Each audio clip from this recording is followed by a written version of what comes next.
Hello all, स्वागत है आपका पीडब्ल्यू यूपीएससी वाला में। मैं हूं डॉक्टर मोहम्मद जिया और आज हम अपने मध्यकालीन भारत के इतिहास को एक नए नज़रिए से देखेंगे। जी हाँ, आज हम इतिहास को देखेंगे यात्रियों की नज़र से। ये जितने भी यात्री आए विश्व के अलग अलग हिस्सों से, इन्होंने भारत की तरफ ही आए, भारत का भ्रमण किया और इन्होंने अपने जो भी देखा समझा उसको अपनी किताबों में, अपने उल्लेखों में जो है, अपने यात्रा विवरणों में जो है उसका जिक्र किया। ये क्यों हमारे लिए महत्वपूर्ण हो जाता है, ये यात्रियों को समझना क्यों महत्वपूर्ण हो जाता है? क्योंकि इनको अगर हम देखें और इनको अगर हम समझें तो ये एक तटस्थ विवरण देते हैं किसी भी साम्राज्य का। ज़्यादातर जो हमें विवरण या जो हमें इतिहास की बातें मिलती हैं वो उन लोगों के द्वारा लिखी गई हैं या उन विद्वानों ने लिखी है जिनको किसी राजा ने या किसी बादशाह ने या किसी सुल्तान ने जो है नियुक्त किया।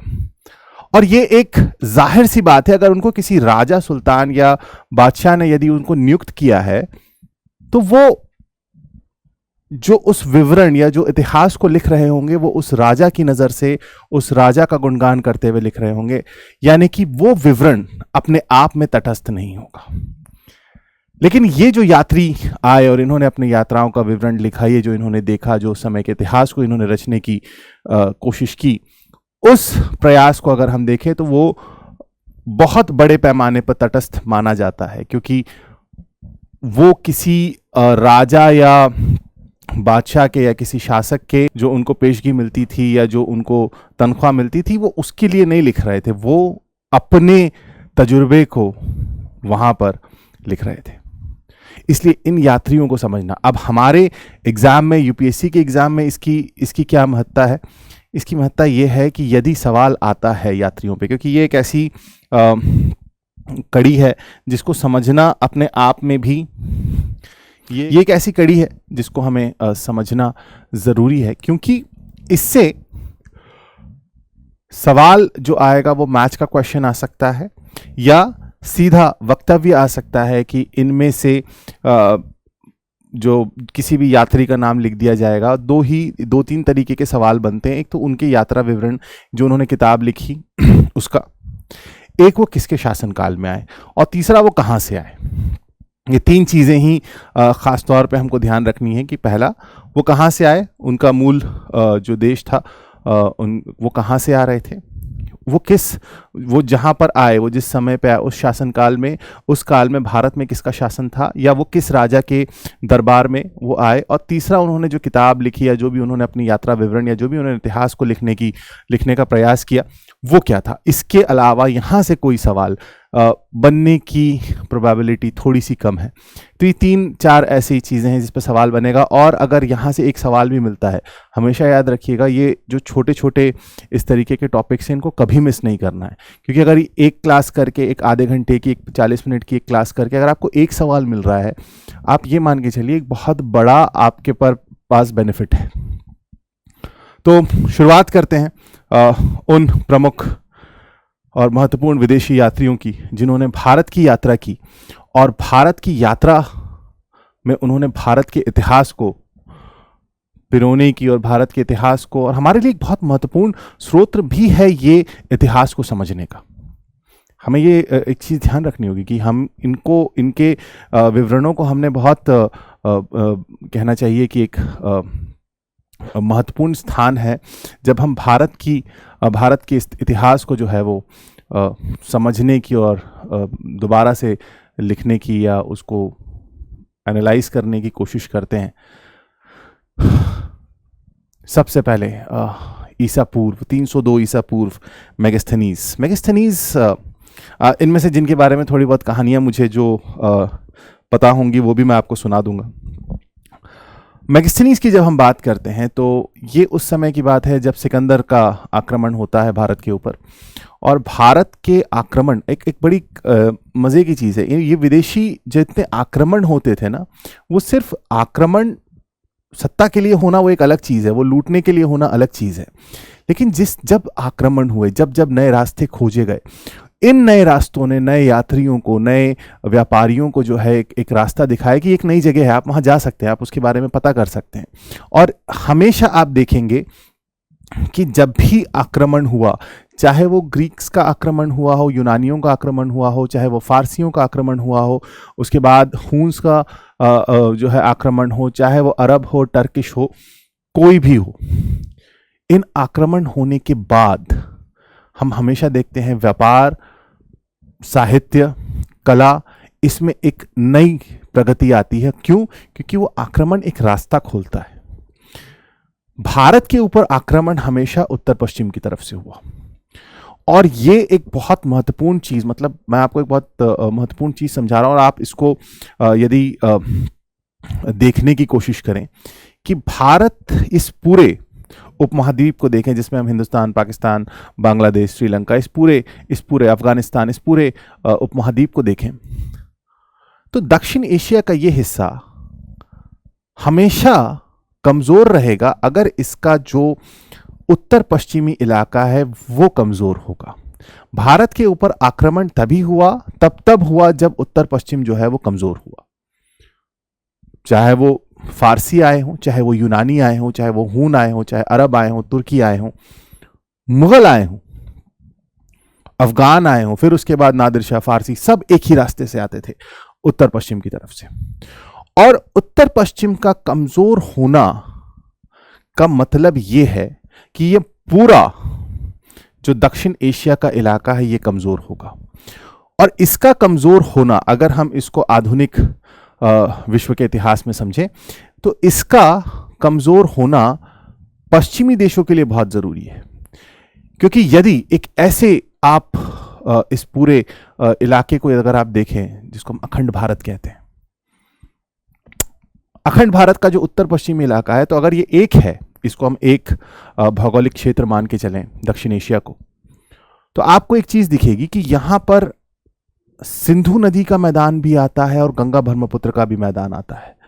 पंजाब का पूरा जो नदियों का तंत्र है वो, और गंगा ब्रह्मपुत्र का, ये दो बड़े मैदानी इलाके जिसके पास हैं, उसको कृषि के क्षेत्र में कोई नहीं पीछे हरा सकता था। और ये बात पश्चिमी ताकतें, खास तौर पे अंग्रेज, बहुत अच्छे से जानते थे कि अगर इन्हें कमजोर रखना है क्योंकि अगर ये एक हो जाएगा तो विश्व ताकत या विश्व शक्ति के तौर पे बहुत जल्दी उभर जाएगा। तो उन्होंने जानबूझ के बंटवारे को होने दिया, अफगानिस्तान को अलग होने दिया, पाकिस्तान बनने दिया, क्योंकि वो चाहते थे कि ये जो उत्तर पश्चिमी इलाका है इस दक्षिण एशिया का, ये कमजोर रहे। जब जब उत्तर पश्चिम कमजोर हुआ, भारत के ऊपर आक्रमण हुआ, और अंतिम आक्रमण जो था अंग्रेजों का आक्रमण था, 200 साल चलने वाला आक्रमण था। उस आक्रमण ने उत्तर पश्चिम को पूरी तरीके से खत्म करने के बाद वो गए। और आप देखिए, चाहे अफगानिस्तान हो, वहां कहीं कभी भी जो है समृद्धि नहीं दिखती, बलूचिस्तान में कभी समृद्धि नहीं दिखती, पाकिस्तान में कभी समृद्धि नहीं दिखती। और आप जो अंतर्राष्ट्रीय विषयों को पढ़ रहे हैं, आपको ये बहुत अच्छे से पता है कि इन सारी चीजों में पश्चिमी ताकतों का कितना बड़ा हाथ है। कि जिस दिन ये मजबूत होगा, ये हिस्सा जो हम आज का हिंदुस्तान है, आज का भारत है, ये अपने आप बहुत मजबूत हो जाएगा। इसलिए पश्चिमी ताकतें कभी हमें इस इलाके को जो है मजबूत नहीं होने देती। खैर, यहां पे आते हैं तो मेगास्थनीज, सिकंदर भी, यूनानी भी उसी रास्ते से आए, उत्तर पश्चिम के रास्ते से आए। और जब सिकंदर की सेना ने मना कर दिया कि हमें आगे नहीं बढ़ना, ब्यास नदी को पार करने से उन्होंने मना कर दिया, उन्होंने पता चला कि धननंद की सेना जो है उस पार इंतजार करेगी और इतनी बड़ी सेना से लड़ने की क्षमता अब हमें नहीं बची, तो वो मना करते हैं और सिकंदर वापस जाता है। जब वो वापस जाता है तो जो उसने जीता था, तक्षशिला और गंधारा का, जो मदरा का, गंधारा का, तक्षशिला का जो हिस्सा उसने जीता था, वो उसने छोड़ा नहीं। वहां पर वो अपने गवर्नर्स को, अपने राजदूतों को जो है, गवर्नर्स को जो है वहां छोड़ के जाता। और उसी में से एक महत्वपूर्ण गवर्नर जो था, उसका नाम था सेल्यूकस निकेटर। सेल्यूकस निकेटर, और इस समय जब तक सेल्यूकस निकेटर जो है वहां पर था, वो समकालिक था चंद्रगुप्त मौर्य के। चंद्रगुप्त मौर्य के समकालिक होने के कारण, और उसे पता था कि चंद्रगुप्त मौर्य जो है वो उत्तर भारत के राजनीतिक एकीकरण की तरफ आगे बढ़ रहा है, तो वहाँ पर उन दोनों के बीच एक संधि होती है, जिसमें कहा यह भी जाता है कि चंद्रगुप्त मौर्य जो है वो सेल्यूकस निकेटर की पुत्री से विवाह करता है, और कुछ जो भी एक तरीके से एक संधि, एक व्यापारिक संधि जो है होती है। और इसके बाद ये तय किया जाता है कि मौर्य दरबार में क्या होगा, एक यूनानी राजदूत जो है वो बैठेगा, और यहां पर हमें दिखता है मेगास्थनीज चंद्रगुप्त मौर्य के समय भारत आता है, और उसको जो है यूनानी राजदूत बना के मौर्यन दरबार में बैठाया जाता है, और वहां से वो भारत का वर्णन जो है करता है अपनी किताब इंडिका में। यहाँ पर उसके और इसीलिए मेगास्थनीज को, क्योंकि वो पहली बार भारत का लिखित वर्णन हमें कहीं से दिखता है तो वो मेगास्थनीज की इंडिका है, इसलिए इन्हें भारतीय इतिहास का पिता भी कहा जाता है, क्योंकि प्राचीन भारत के इतिहास का चित्रण और वर्णन करने वाला वो पहला व्यक्ति था। मेगास्थनीज 302 से 298 ईसा पूर्व, लगभग 4 वर्ष के एक समय में ये भारत में रहा, और इसके बाद इसने भारत का वर्णन किया। और ये वर्णन बड़ा महत्वपूर्ण है, क्योंकि उस समय की 2 महत्वपूर्ण किताबें जो उस पूरे समय को वर्णित करती हैं, वो है मेगास्थनीज की इंडिका और दूसरी कौटिल्य की अर्थशास्त्र। तो ये 2 महत्वपूर्ण किताबें जिनके बारे जहां से हमें उस समय के भारत के बारे में और उस समय के भारत के इतिहास को जो है समझने में मदद मिलती है। मेगास्थनीज के बाद डायमेकस, अब ये एंटियोकस प्रथम, ये बिंदुसार के समय जो है ये दरबार में भेजा गया। ये भी एक यूनानी राजदूत था, और उसके साथ जो है यूनान से आया था, और ये बिंदुसार चंद्रगुप्त मौर्य के बाद जो मौर्यन शासक बिंदुसार, ये उसके समय उसके राजदूत पे आया, और उसके समय ये यूनानी राजदूत, और ये जो है 320 से 273 ये उसका जीवन काल है। और यहाँ पर एक दार्शनिक के तौर पे ये भारत आया, और इसने भी भारत का वर्णन किया। यहाँ से भी हमें इसके बारे में पता चलता है। उसके बाद जो एक मुख्य, अब उसके बाद इधर से नहीं, क्योंकि बुद्धिज्म फैल रहा था, और हमने देखा कि कनिष्का के बाद जो है ये चीन, जापान, कोरिया, दक्षिण पूर्व एशिया, यहाँ पर बुद्धिज्म जो है वो फैलने लगा। और इसके कारण, क्योंकि अब जब वो वहाँ लोगों ने धर्म देखा, वहाँ लोगों ने धर्म सीखा, तो उसमें से किसी के दिमाग में कौतूहल हुआ कि अगर मैं बुद्धिज्म को जो है, अगर मैं बौद्ध धर्म को जो है मान रहा हूँ, तो क्यों ना मैं बौद्ध धर्म की जो उत्पत्ति जहाँ से हुई, जहाँ से बौद्ध धर्म का जन्म हुआ, मैं उस जगह जाऊँ।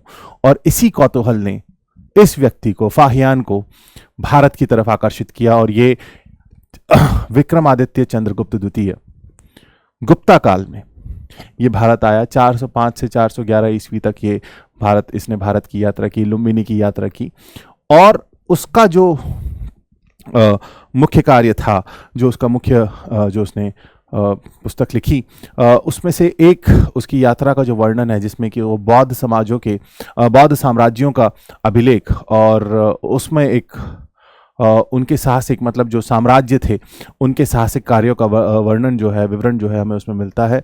और फागुओजी जो है उसकी प्रसिद्ध पुस्तकों में से एक। फाहियान किताब का नाम, कहाँ से आया था, किसके समय आया था, इन विदेशी यात्रियों के बारे में सिर्फ आप इसको चाहें, इस पूरे वीडियो लेक्चर को आप एक पेज में अगर अंत में समराइज कर लोगे, आपका काम हो जाएगा। मैंने इसलिए नहीं किया क्योंकि मैं आपको ये काम दूंगा कि भैया इसको जो है 4 कॉलम बनाओ, यात्री का नाम लिखो, उसका समयकाल लिखो, किस जगह से आया था, उसका मूल देश जो है वो कहाँ से आया था, किस शासनकाल में आया था, और उसने जो किताब लिखी है, एक इस तरीके से टेबल बना लोगे, एक पेज में पूरा वीडियो हो जाएगा। लेकिन उसके लिए आपको इस वीडियो को अंत तक देखना होगा। तो फाहियान 405 से 411 ईस्वी तक, और ये गुप्ता काल में भारत आया। उसके बाद एक और चीनी यात्री हुइनत्सांग 630 हर्षवर्धन के शासनकाल में जो है ये भारत आया। और हर्षवर्धन महत्वपूर्ण है भारत के इतिहास में, क्योंकि हम ये मान सकते हैं कि हर्षवर्धन भारत का अंतिम, मध्य भारत का या मध्य और प्राचीन भारत के इतिहास को यदि जोड़ लिया जाए तो उसका वो अंतिम महान हिंदू शासक था। उसके बाद इतना बड़ा शासक कोई नहीं हुआ।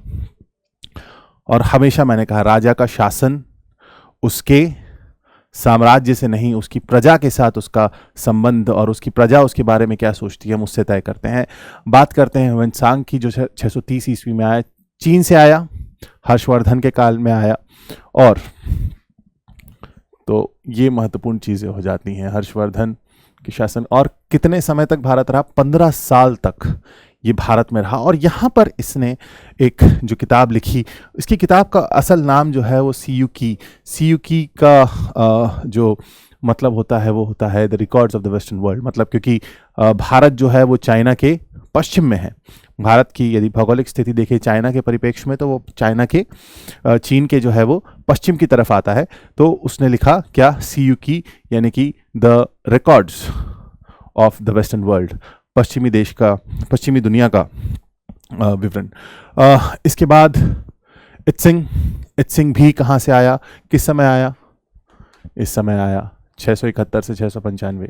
चीनी यात्री था, और ये भी बौद्ध धर्म के। अब यहाँ से आप देखोगे कि 400 या चौथी शताब्दी ईस्वी के बाद से हमें बहुत ज़्यादा जो है वो जो बौद्ध यात्री हैं उनका सिर्फ एक ही जो मुख्य उद्देश्य था वो यहाँ आ रहे थे, क्योंकि वो उस धरती को देखना चाहते थे जहाँ बुद्ध थे, जहाँ बुद्ध ने जन्म लिया। और उस यात्रा ने, उस कौतूहल ने और उस धर्म को समझने की चाह ने उन्हें भारत तक वो लेके आते हैं, और वहाँ से उन्होंने ये विवरण देना शुरू किया। और इसका जो कार्य था कि इत्सिंग की भारत यात्रा को यदि हम समझें तो यहाँ पर कई भिक्षुओं की जीवनी लिखी। मतलब जो बौद्ध भिक्षु यहाँ रह रहे थे, जो बौद्ध संघ था उसमें जो भिक्षु रह रहे थे, उनके जीवन को, उनके जीवन का विवरण जो है वो ये इत्सिंग 671 से 695 ईस्वी। फिर अब देखो, अभी तक मुस्लिम जो है यात्री नहीं दिखे। अब उसकी वजह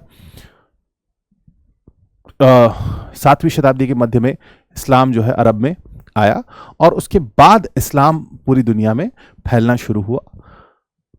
धीरे धीरे वो हिंदुस्तान की तरफ भी आया, चाहे वो आप 8वीं शताब्दी की शुरुआत में देखें तो मोहम्मद बिन कासिम से, और जो उसके बाद गजनविद, उसके बाद गौरी। लेकिन तब तक आपको कुछ नहीं दिखेगा। और यहाँ पर ये जो यात्री थे, अब यहाँ से आपको कौन दिख रहा है? यहाँ से आपको मुस्लिम यात्री जो है वो दिखेंगे। क्यों? आक्रमण हुआ, तो आक्रमण के तुरंत बाद यात्रा नहीं शुरू की। जब वहां गए, कुछ सालों में चीजें फैली, पता चला, तो ये यात्रा विवरण यहाँ से जो है इन लोगों की यात्राएं शुरू होती हैं। और ये कहाँ से आया था? ये अरब से आया था। इस समय 915 ईस्वी में जो कन्नौज के संघर्ष का दौर भारत में चल रहा था, कोई एक शासक नहीं था, बहुत सारे शासक थे। पाला थे, प्रतिहारा थे, राष्ट्रकूट थे। तो अलग अलग शासक जो है भारत में। और यहाँ पर इस समय भारत की जो राजनीतिक स्थिति है वो बहुत ज़्यादा उथल पुथल से भरी हुई थी। कन्नौज को लेके जो त्रिकोणीय संघर्ष चल रहा था, ये उस समय की बात है। तो यहाँ पर इसलिए कोई शासक महत्वपूर्ण नहीं हो जाता, क्योंकि कोई एक शासक था ही नहीं। आप बोलोगे सर यहाँ पे तो कोई शासक नहीं था, तो यहाँ पर जब आप अपने टेबल में लिखो तो उसको लिख लेना कि ये वो समय है जब कन्नौज का त्रिकोणीय जो है संघर्ष जारी था। ये वो समय है जब राजपूत जो साम्राज्य थे, जो राजपूत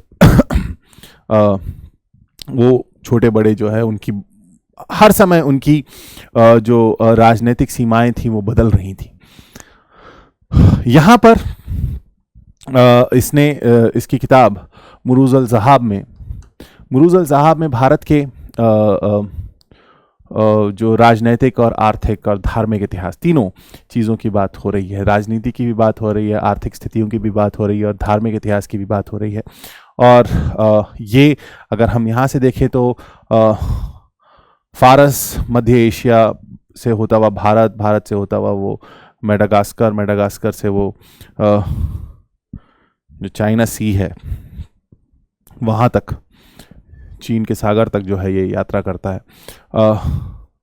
अल मसूदी, अबू अल हसन इब्न अल हुसैन अल मसूदी।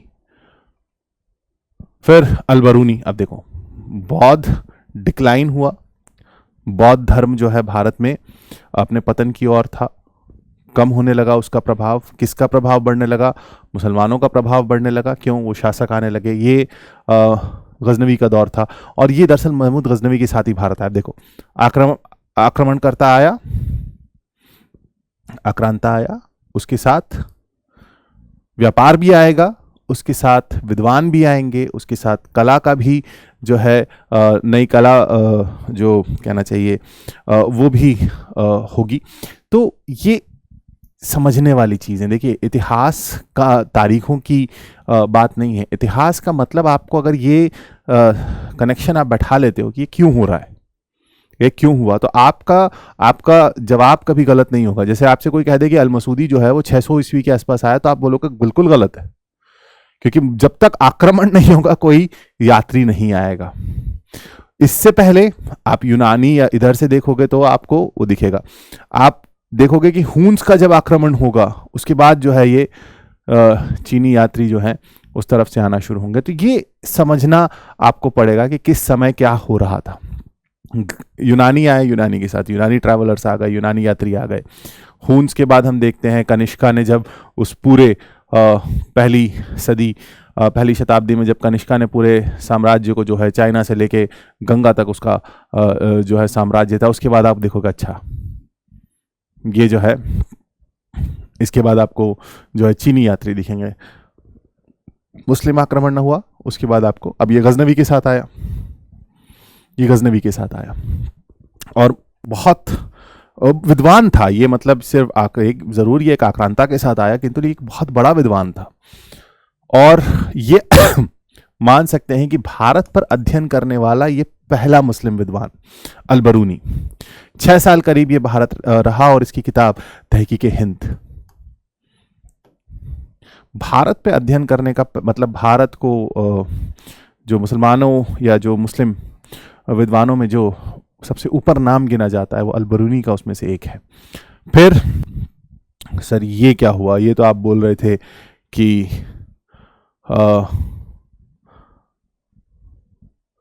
उसके साथ आता है, बिल्कुल, क्योंकि अब हुआ क्या, जब ये देखो समय काल देखो, 1292 से 1294, ये लगभग जो दिल्ली सल्तनत का काल है उससे 100 साल बाद है ना। ये जो गुलाम वंश था उसके समाप्ति के और का ये दौर, क्योंकि जब आप यहाँ पे देखो, यहाँ से जो हिंदू कुश पार करके ये लोग इधर आ रहे थे, और यही जो रीजन था, ये जो इलाका था, ये इन दोनों के बीच का एक लिंक बना हुआ था, इन दोनों के बीच एक जो है लिंक बना रहा था। तो ये लोग इधर से भी व्यापार कर रहे थे, यूरोप की तरफ से भी व्यापार कर रहे थे, कुस्तुनतीनिया यहाँ तक, ये कुस्तुनतीनिया, इस्तांबुल यहाँ तक जो है मुसलमानों का शासन था, स्पेन तक था, और ये पूरा जो व्यापार का मार्ग है ये पूरा मुसलमानों के उसमें आ चुका था। अब यहाँ से आपको दिखता है, यहाँ से अभी कुस्तुनतीनिया नहीं आया था, वो बाद में आएगा, ये बाद में आएगा, ये 1453 या 54 के आसपास होगा।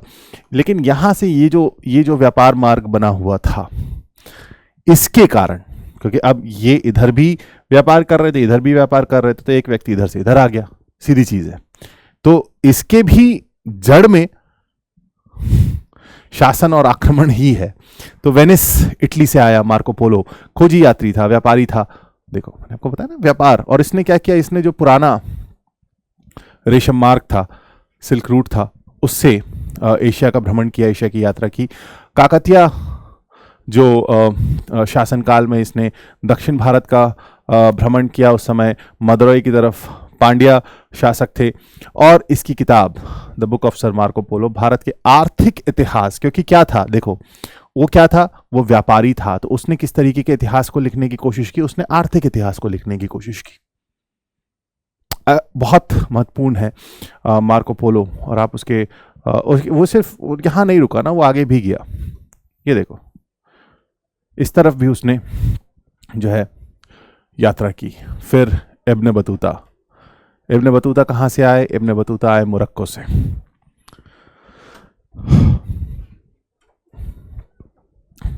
अब ये किसके शासनकाल में? इनका शासनकाल 1333 से 1342, 1333 से 1342, और ये आया मोहम्मद बिन तुगलक के शासनकाल में। तुगलक राजवंश का शासन था, मोहम्मद बिन तुगलक का दौर था। और ये आने के बाद मोहम्मद बिन तुगलक इनसे इतना प्रभावित हुआ कि मोहम्मद बिन तुगलक ने इब्न बतूता को दिल्ली का काजी नियुक्त किया। मोहम्मद बिन तुगलक ने इब्न बतूता को दिल्ली का काजी नियुक्त किया और ये दिल्ली में रहा। और यहाँ से उसने जो इसकी किताब थी रहला, रहला किताब आप देख सकते हैं। ये तो खैर घूमने वाला व्यक्ति था। ये यहाँ से इसने अपनी कहानी शुरू की, इधर गया इधर गया, फिर ये पूरा मेडिटेरेनियन सी को क्रॉस करके अरब को देखा, इधर गया हिंदुस्तान को देखा।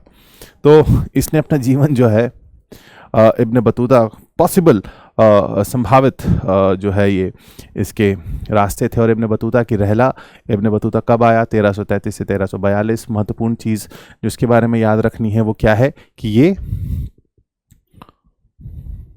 दिल्ली का काजी जो है इसको नियुक्त किया गया था मोहम्मद बिन तुगलक के द्वारा। अब क्या हुआ सर?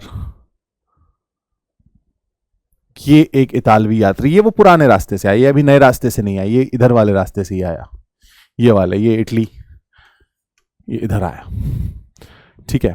और ये निकोलस कोंटी जो है 1 साल के लिए भारत रहा और ये विजयनगर में संगमा जो राजवंश था उनके समय ये भारत आया। और इसकी महत्वपूर्ण चीज़ ये है कि इसकी जो यात्रा विवरण है, इसकी जो यात्रा विवरण है वो लैटिन भाषा में लिखी है। और उससे महत्वपूर्ण चीज़, इसी के विवरण के कारण निकोलस कॉन्टी क्यों इंपॉर्टेंट है, क्यों महत्वपूर्ण है? क्योंकि निकोलस कॉन्टी के ही विवरण के कारण ये समझ में आया कि अफ्रीका का चारों तरफ का चक्कर लगा लोगे तो भारत पहुंच जाओगे। मतलब यूरोप से भारत आने का समुद्री मार्ग की पहला सुराग देने वाला व्यक्ति कौन? निकोलस कॉन्टी। की इसने क्या कहा कि अफ्रीका के चारों ओर से घूम के यदि आप यूरोप से निकलो और अफ्रीका का चक्कर लगाओ और उधर पहुंचोगे तो आपको भारत आएगा, ये संभावना व्यक्त करने वाला पहला व्यक्ति। और इसी के विवरण के हिसाब से जो मौरों का मानचित्र, मौरो मानचित्र बनाने के जो है वो काम आया। फिर चल ही रहा था, फारस से आया अब्दुल रज़ाक, 1 साल ये भारत रहा और ये कोझिकोड भेजा गया था और ये फारस के बादशाह ने भेजा था। ये यहाँ से, ये देखो, ये फारस है, ये यहाँ आया, ठीक है, ये यहाँ से यहाँ आया। तो फारसी यात्री था, समय ठीक है, तैमूरी वंश के शासक ने भेजा। किसके समय आया? देवराय द्वितीय के समय में जो है ये भारत आया। तब विजयनगर शासन जो है, ये देखो यहाँ पर, ये वो समय था जब दिल्ली सल्तनत अपने पतन की ओर था। दिल्ली सल्तनत मजबूत नहीं थी। दिल्ली सल्तनत मोहम्मद बिन तुगलक के बाद ख़त्म होना शुरू हो गई। यहाँ दिल्ली सल्तनत के इसमें ये था। और ज़ैमोरिन के महल में ठहरा। इसकी 2 किताबें, मतलाउस सदन और मजमाउल बहरीन, ये 2 किताबें। और इसमें, इन दोनों किताबों में अब्दुल रज़ाक ने जो भी इनके ज़ैमोरिन के समय जो कालीकट में जो भी उसकी जीवन और जो भी घटनाएं थी उनका विवरण दिया फिर से। और यहाँ पर हम्पी में विजयनगर के प्राचीन शहर का भी वर्णन मिलता है। हम्पी में विजयनगर का प्राचीन शहर जो अब खंडरों में तब्दील हो गया, वो उसके बारे में जो उसकी कहानी थी वो हमें यहाँ पर देखने को मिलती है। फिर डोमिंगो पेस, समय क्या सर? समय 1520। वास्को डी गामा कब आए? 1498। उसके बाद कौन आए? पुर्तगाली। इतिहास इतना ही आसान है। ये यदि आप कड़ियों को जोड़ना सीख जाओगे ना, इतिहास लगेगा मजाक चल रहा है। मतलब इतिहास मजाक नहीं है, लेकिन हाँ, इतिहास पढ़ना आसान हो जाएगा यदि आप इन कड़ियों को जोड़ना सीख जाते हैं। सीधी चीज है ये इस समय। अब देखो, आप बोलोगे सर ये अब्दुल रज़ाक का क्या सीन था? अब्दुल रज़ाक का सीन ये था कि ये यहाँ पे आप देखो, ये इनका जो व्यापार है इधर से चल रहा था, तो इधर से आ गया। डोमिंगो पेस, ये किसके समय में आया? कृष्णदेवराय, सबसे महत्वपूर्ण शासक विजयनगर विजयनगर का सबसे महत्वपूर्ण शासक कृष्णदेवराय, उनके समय में भारत आया। अब कौन था? पुर्तगाली था। 1520 में आया। पहला पुर्तगाली कब आया? 1498 में। और यहां पर इसने भारत के विजयनगर के राजाओं के बारे में जो है एक लेख लिखा, और उसमें यहाँ पर जो भी हो रहा था, बलि प्रथा, पशुओं के साथ जो भी चीज़ें हो रही थी, उसका विवरण जो है ये देता है। उसके बाद फाना न्यूनस। अब देखो पुर्तगालियों का आना शुरू हो जाएगा 1535 1537। दिल्ली में क्या हो रहा है? दिल्ली में उथल पुथल है। लोधी जा चुके हैं। हुमायूं अपने कहानी बिगड़ी हुई है हुमायूं की। हुमायूं अभी इसी के बाद हुमायूं को जो है पूर्व की तरफ से चुनौती मिलेगी शेरशाह सूरी की। तो दिल्ली अभी फंसा हुआ है। पुर्तगाली अपने आप को यहाँ पर स्थापित करने की कोशिश कर रहे हैं, और ये इस समय आता है। इतिहासकार था, और फिर क्या था? देखो, व्यापारी मार्ग खुला, व्यापार। विजयनगर के तुलु शासनकाल में, तुलु वंश के अच्युत देव राय के शासनकाल में ये आता है। समयकाल याद रखिएगा। और इसने भी, जो विजयनगर के राजाओं का क्रॉनिकल है, उसमें जो योगदान है इसका भी है। इसके बाद विलियम हॉकिंस। अब कौन आ गए सर?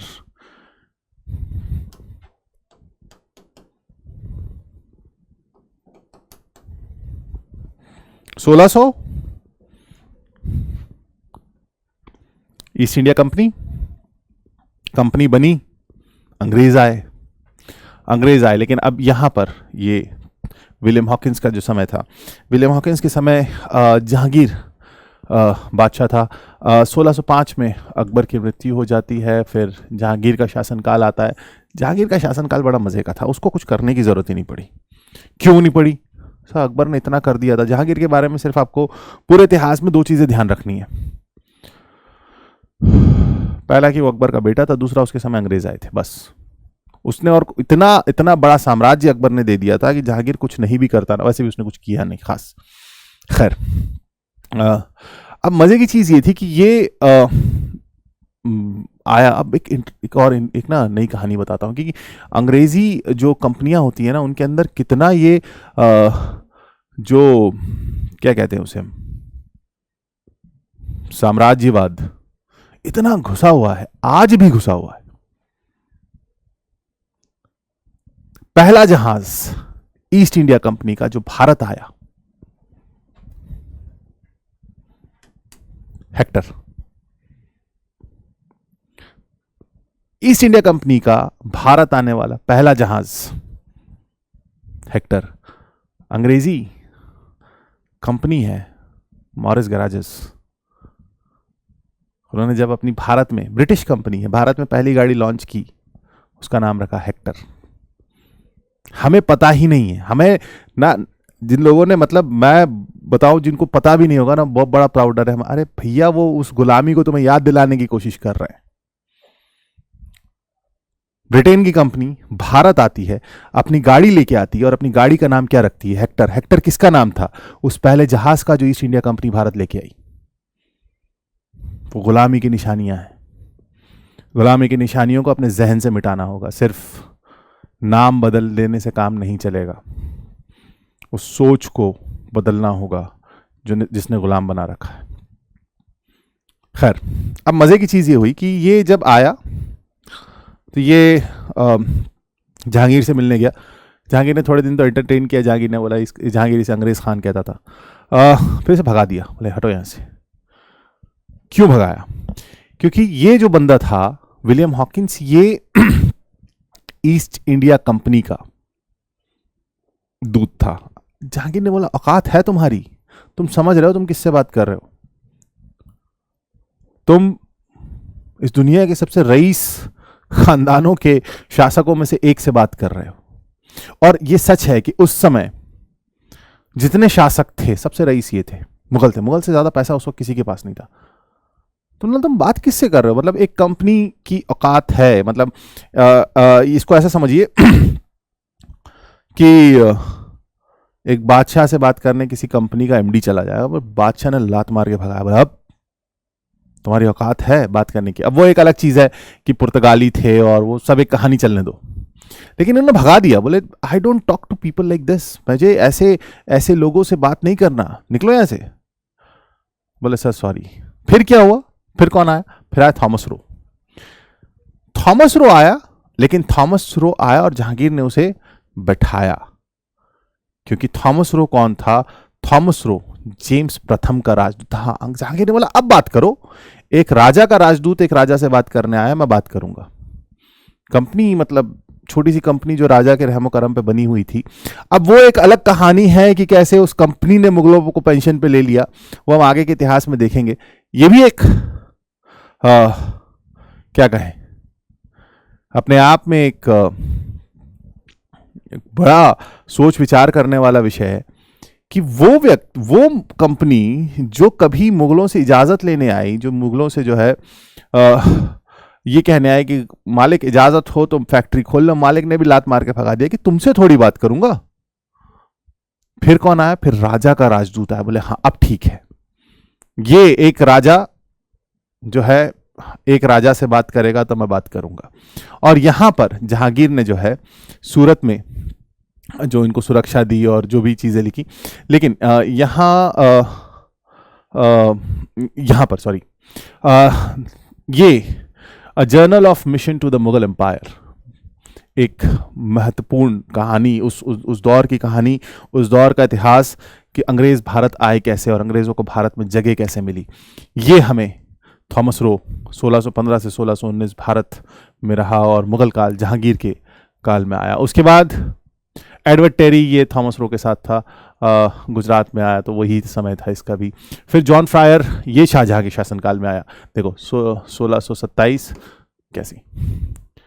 और ये जो है जॉन फ्रायर ने सूरत और बॉम्बे का विवरण दिया इसने, ठीक है। फिर पीटर मंडी, ये इटली से आया, इतालवी था, ये शाहजहां के शासनकाल में आया, ये भी शाहजहां के शासनकाल में आया, ठीक है। और यहां पर उसने जो द मर्चेंट एडवेंचरर, यहां पर जो इसने विवरण दिया, यहां पर जो इसने उल्लेख दिया, उससे मुगलों के समय होने वाले जो लोगों की, आम लोगों के जो जीवन स्थिति थी उसके बारे में, हमें जीवन स्तर के बारे में जो है हमें जानकारी मिलती है। फिर ट्रैवरनियर आया 1638 से 1663। अब क्योंकि सर फ्रांसीसी आना शुरू हो गए थे, फ्रांसीसियों का आना शुरू हो गया था, French east India company, although वो आगे चल के आई, लेकिन यहाँ कंपनी बाद में आई, लेकिन फ्रांसीसियों का आना, तो व्यापारियों का आना तो शुरू हो गया था। और ये दोनों का शासनकाल था, ये तीन थे, बल्कि जहांगीर भी, शाहजहां भी था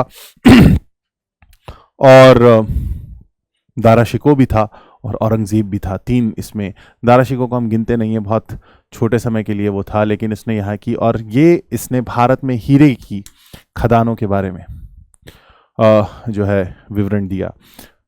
जीन बैप्टिस्ट ट्रैवरनियर 1638 से 1663। फिर निकोलस मनुची, फिर मनुची इटली से आया, कब, 1653। ये देखो दारा शिकोह का समय था, क्योंकि अगर आपको औरंगजेब की कहानी पता हो तो औरंगजेब जो है वो वली अहद नहीं था, औरंगजेब जो है उत्तराधिकारी नहीं था। शाहजहां ने उत्तराधिकारी जो है वो दारा शिकोह को बनाया, और तो औरंगजेब जो है वो दक्कन का गवर्नर था। लेकिन जब औरंगजेब को ये पता चला कि दारा शिकोह को जो है बना दिया, तो वो हमला करता है। 1653 के आसपास उसको ये पता चलता है कि ये हो रहा है। सो वो अगले 3-4 साल जो है, 3 साल लगभग, उसको वो सारे अपने तीनों भाइयों को मार देता है। लोग कहते हैं आप औरंगजेब को कैसे देखते हैं, मतलब कैसे भी देखो, जिस व्यक्ति ने अपने तीनों भाइयों का कत्ल कर दिया उसके बारे में आप क्या ही बात कर सकते हो। जिसने सगे खून को नहीं छोड़ा, वो बाकियों को क्या कर रहा था उसके बारे में तो बात करना ही गलत है। उसको आप कैसे जज, मतलब आप आज के समय में आप ऐसे इंसान को देखो जो शासन कर रहा हो या जो राजा बना हो, जो भी हो, और आपको पता चले यार इसने अपने 3 भाइयों का कत्ल किया था, तो आप और उसके बाद वो जो है प्रताड़ित कर रहा है लोगों को, तो आप बोलोगे क्या करेंगे, खुद के भाइयों को तो छोड़ा नहीं। मैं ये नहीं कह रहा औरंगजेब सही था ना, लेकिन आप ये सोचो कि कितना गलत था कि उसने अपने भाइयों को नहीं छोड़ा। तो बाकी चीज़ों के बारे में बात करना तो फिर एक अलग वो है। तो किताब वेनिस से आया था, Venetian at the Mughal court, और निकोलो मनुची, इसने भी मुगल साम्राज्य के बारे में लिखा। दाराशिकों के का संरक्षण जो है इसे हासिल था। उसके बाद बर्नियर, फ्रैंकोई बर्नियर फ्रांसीसी था। अब देखो ये फ्रांसीसी आना शुरू हुए, फ्रांस के साथ जो है व्यापार होने लगा, तो अब फ्रांसीसी आने लगे। अब आपको पूरी कहानी समझ में आ गई होगी कि कैसे यूनान से लेके फ्रांस तक के लोग भारत जो है वो आ रहे थे। शाहजहां का शासनकाल था, औरंगजेब के एक जो कुलीन था, जो उसका अधिकारी था, दानिशमंद खान, उसके साथ ही उसके संरक्षण में जो है ये रह रहा था। यहाँ पर मुग़ल एम्पायर का, इसकी किताब the travels of the Mughal empire, तो उसमें जो है ये दाराशिकों और औरंगज़ेब के बारे में बात करता है। तो ये थे वो विदेशी यात्री जो भारत आए और जो आपके लिए, आपके एग्ज़ाम के नज़रिए से बहुत ज़रूरी है। कोशिश करिएगा कि जैसा मैंने आपको बताया कि एक टेबल बना लें। टेबल बना देता हूँ छोटा सा मैं आपको सैम्पल। तो सबसे पहले आप लिखेंगे यात्री, ठीक है, फिर उसका मूल देश, कहाँ से वो आया था, उसके बाद आप लिखेंगे समय काल, ठीक है, फिर भारत में शासक कौन था, और फिर आप लिख लीजिएगा कि इसका जो पुस्तक या विवरण जो है आप यहाँ पर लिख सकते हैं। तो ऐसा एक टेबल बना लीजिएगा। वो टेबल जहाँ पढ़ते हैं वहाँ चिपका लेना। दिन में 4 बार नज़र पड़ जाएगी, हफ्ते में 10 बार नज़र पड़ जाएगी, अपने आप याद हो जाएगा, कुछ भी करने की ज़रूरत नहीं है। और जब ना लगे तो कहानियाँ सुनने के लिए वीडियो दोबारा देख लेना। अगले वीडियो में आगे की कहानी देखेंगे।